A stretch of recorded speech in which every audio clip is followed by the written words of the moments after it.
Welcome back to another episode of Rapidz Vodcast, and today we have Xavier, who is actually the CEO and founder, to share a little bit more about an exciting topic. So last week's session, we actually talked a bit about Rapidz, and for today's episode, we'll dive into the Web3 universe and get Xavier to share his personal insights with regards to NFTs, with regards to juicy topics like perhaps compliance and maybe the future, when it comes to Rapidz and Metaverse, right? So without further ado, I'm going to pass the spotlight to Xavier to do a quick introduction for the ones who are new to the channel. So yeah, Xavier, all to you.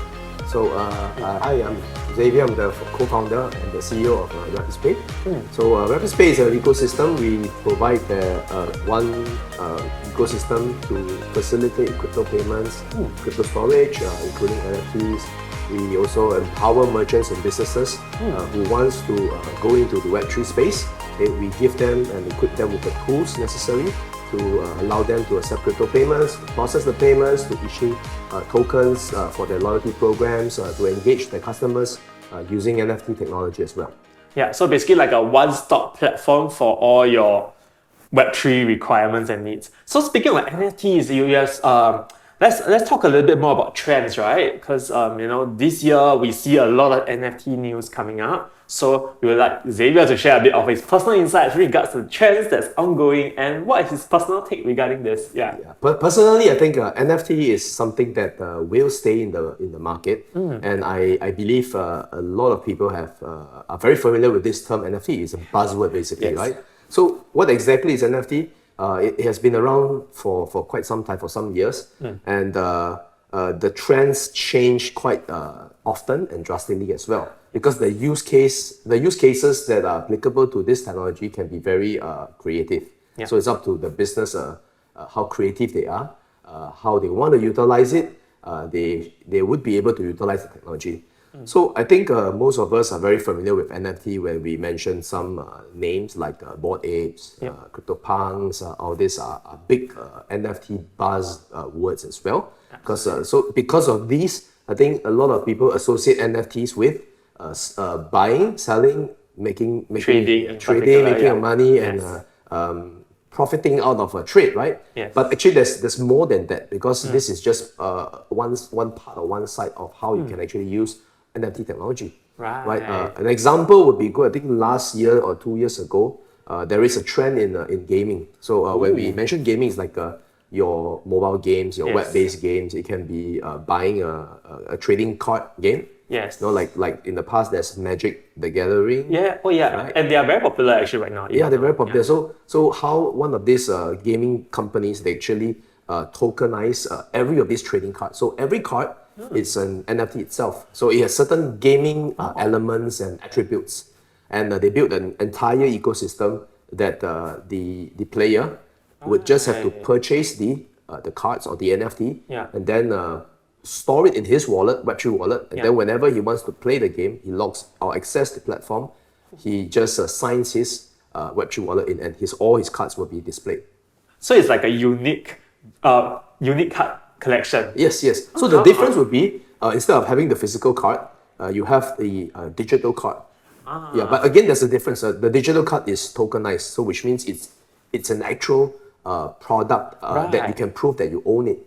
Understand. So in other words, it also prevents counterfeits as well. Yes, correct. So when trading cards, as players, we like to trade with someone else, right? Absolutely. So sometimes we have the same card, multiple copies of it. So we will want to achieve or attain something else. So that's where the trading can happen, right? Wow, it's literally trading, but it's trading the cards, which is very common in the gaming card community. Yes. Wow. Yeah. So fast forward this year, gaming has, there was a hype previously. So now the trend I see has started to subside or slowed down a little bit, right? Because there are tons of NFT games and tons of NFT collectibles.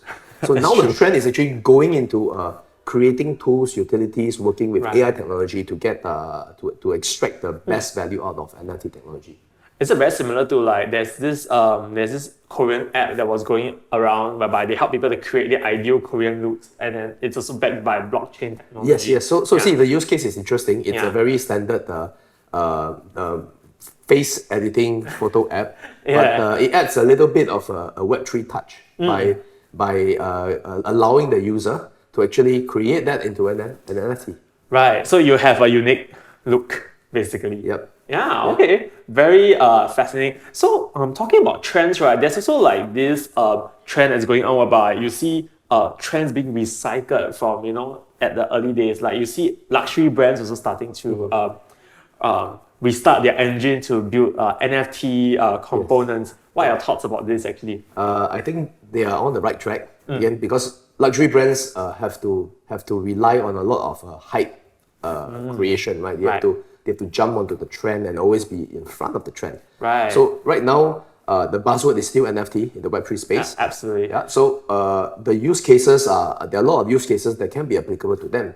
So I think one of the brands that is really, I think, a forefront utilizing technology for NFT is actually using it to create games. Okay, using it to create a proof of authenticity, using it to create digital products. So instead of selling a mug or a keychain physically, they can actually sell as an NFT collectible. Right. So it's all spectrum, okay, but they tie it to the luxury brand itself. Understand. Right? So it carries their name, it carries their premium, and naturally it will create hype, especially for the younger generations. Right. It's like a digital collectible with the brand, like maybe like Louis Vuitton or whichever. Yeah. Oh. So think about it. To some, they may find buying something digitally with branded with a luxury brand's name and paying the premium is not worth the money. But think about it. 10 years ago, why would someone spend hundreds of dollars or premium price to buy a keychain that is of a premium brand? That's a very good one. I remember there was this everything was Tiffany. They were selling this paperclip for like $15,000. Yeah. Right? Yeah. So think about it. So in those days, especially when my parents are older generations, why would you spend this money to buy a keychain or whatever accessory that you can get it way cheaper than that? Absolutely. So likewise, the trend now is shifting towards digital products, especially NFT. So the younger generations are seeing the value in collecting this kind of digital products. Right. In fact, I think because the younger generation also grew up in the game environment, so graphics and design is something that appeals digitally in that sense, right? You're right. So I think NFTs just being an extension of it gives it a lot of power when it comes to like being unique and owning something that is only yours, a collectible that's worth the definition itself. Yes. Okay, so moving a little bit more into this topic itself, right? How's in terms of Rapidz, right? How are we actually doing our part to be part of this ecosystem? You mentioned that people can actually do things on with regards to NFTs with Rapidz ecosystem. So would you share more about that? Yeah. So with regards to utilizing or be able to tap into this technology, for us Rapidz, we create a platform and a tool. So basically, as an individual or as a company, you do not need to possess Web3 technology know-how. You do not need to have your in-house Web3 programmers. You can actually utilize our tools to, for example, create NFTs for your company. You mean people can build their own NFTs? Yes, you can create, you can build. Right. Everything can be done on your end. So the control, the control and the leverage is on the business or the merchant's end. So after they create the NFT itself, right, do they host it with Rapidz, or are they how does the next step look like for them? So the amazing thing is that NFTs they don't have to be hosted. Right. No, in a way, NFTs they are a decentralized type of product. Absolutely, yeah. So the moment you select the network that you want to mint or create the NFT on, all the hosting is actually done like in a way I could say it's automatic. Right. So if as a business you do not need to be worried and have to put your money investment into certain hosting services, no, there's no need. Understand. No, everything can be viewed on the Web3 wallet, can be viewed even on our wallet, Rapidz wallet itself. Right. If you transfer it out, even in OpenSea, in all the open markets, NFT open markets, you are able to see that image and also be able to actually transfer ownership or even trade with that collectible as well. Understand. So basically, Rapidz serves as a wallet in a way to help you hold the NFT that you create, and after that you can export it out to the open marketplaces. Yes. Yeah, that's very interesting. So speaking of open marketplaces, right? we talk about, let's dive a little bit more into the compliance segment as well, because we these days with a lot of concern being raised with regards to compliance of NFTs or with regards to metaverse itself. How's Rapidz actually addressing these concerns actually? Yeah, so compliance is one of the key components in the sector or in the line of business, because what we deal with is a lot of crypto. Yes. Whether they are NFTs or they are fungible tokens, Right. They all possess a certain fiat value. Right. And when there's fiat value, when there's an ease of transfer of value, Okay. there's always there'll be bound to have possible bad actors Right. in this whole workflow, right? Yes. So compliance is a very, very important component for us, because Okay. we are offering a one-stop solution and ecosystem to facilitate all these transactions. Okay. Right. So for us to be able to provide a safer solution, Right. a more transparent solution, we need to have these policies in place. So over here at Rapidz, we strive to continue. We strive to draft proper policies, compliance policies, so that we can comply with local regulations, Right. especially with regards to money laundering and the illegal transactions, fraudulent transactions. Understand. So, what are some typical measures looking like with regards to? I mean, I'm asking you to share because I went through the KYC for Rapidz as well. So it's actually very stringent. They will ask you for your key details and Yes. particulars, and they will make sure that you are who you are. Before you actually even get to be part of the ecosystem. So letting Xavier share a bit more about this. Yeah, so primarily is the initial part will be the onboarding process. So every customer who signs up, they will be put through an onboarding process where they have to submit their documentation. They have to prove that they are the person who they say they are, Yeah. and also do a selfie to prove that this person is not someone else. Typically, we call it a KYC process. Yes, yeah, Correct. it's a KYC, Yeah. or in banking terms or finance terms, it's called a standard due diligence or CDD or customer due diligence. Yes. So many ways to define it, but this is a typical process. Yes. Yeah. So these processes are actually very similar to how a customer would be onboarded on when they are opening a bank account. Absolutely, Right? yeah. Or when they're trying to purchase an insurance policy, Yeah. or when they're trying to open a brokerage account with any stockbroker. Okay. So the process is very similar. Yes. So over here in our space, we are quite new. Crypto has been around for not many years. Yeah, it's right? a bit younger It's a compared bit to younger, us. but we are very similar to the finance sector. Okay, you can see it like crypto is more like a parallel universe. Yeah. Against the current finance. Web3, yeah, yes. Web3. Yes. So the whole onboarding process, the whole compliance process would also be very similar to how would a bank or any financial institute would actually have in these policies, right? I understand. So second step would be assigning a risk and monitoring the transactions on a day-to-day basis. Wow. Yeah. That's something that is extra value added. Yes, it is. Yeah. So when we do this, we can safely have measures in place to prevent possible fraudulent transactions, Yes. possible money laundering related transactions as well. And I think aside from that, there's also a very robust customer support team as well. So any issues, when you raise it up, you'll get almost within 1 hour. 1 hour, At most within 1 hour, you will be able to receive.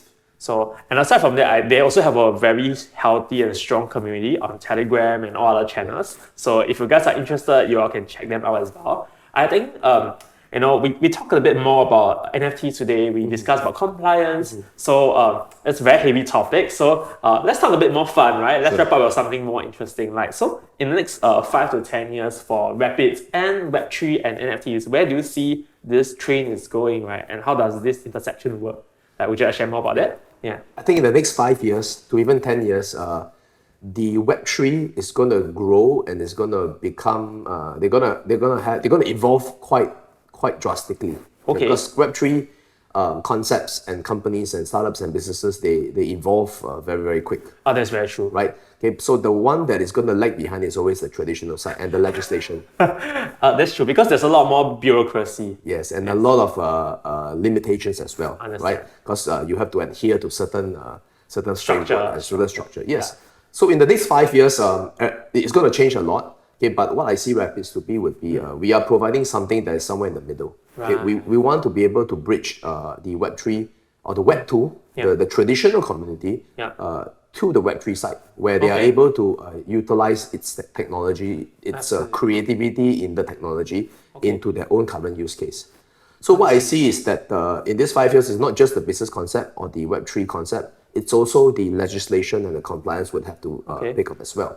So I believe we are going the correct direction in all the community, in all the countries, the regulators, we are all going the correct direction where that is, we would want to regulate and look deeper into this industry. We want to offer services in the Web3 to every user as much as possible, as many as possible. Okay, but we want it to be safe, we want it to be responsible and transparent, most importantly. So I think we heard from Xavier with regards to this topic. So if you guys have any questions that you'd like us to address in the next podcast episode, where maybe we'll get Xavier up again, you all can let us know. And we will share more deeply with regards to the questions that you might have. You can drop it at our community, at Telegram, or leave a comment in YouTube. And of course, most importantly, if you enjoyed this episode, do remember to give us a like and subscribe and turn on notification for more episodes of Rapidz Vodcast. We are going to make this a mainstream thing. So looking forward to seeing you guys in the next episode of Rapidz Vodcast. Take care. Bye. Bye-bye.